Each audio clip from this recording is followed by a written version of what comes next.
If you're a company, startup, or an entrepreneur developing a new product, especially something physical like hardware or an IoT device, then prototyping isn't just a technical step for you.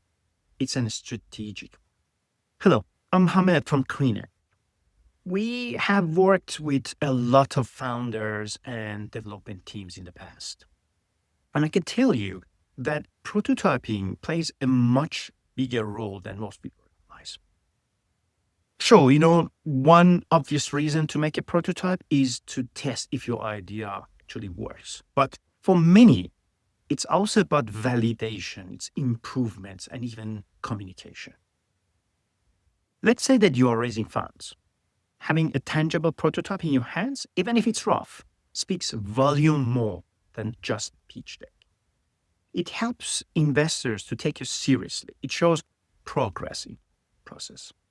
Or maybe imagine that you are getting ready to manufacture.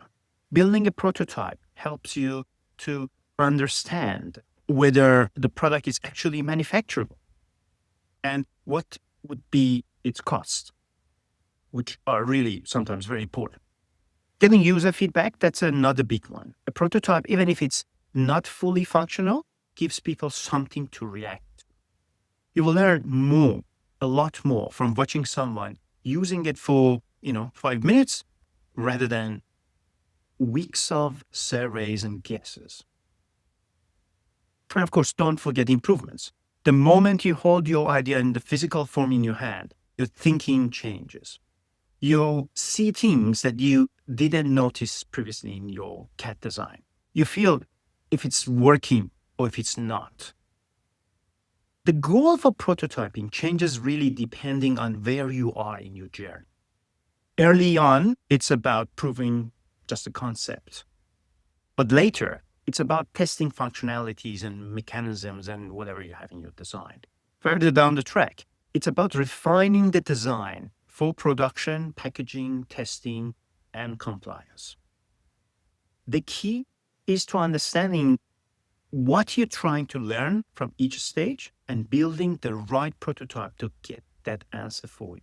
So prototyping is not just a one-up activity. It's a tool. You will need to return to it again and again to get your answers. Not because things are going wrong, but because this is how a good product gets built.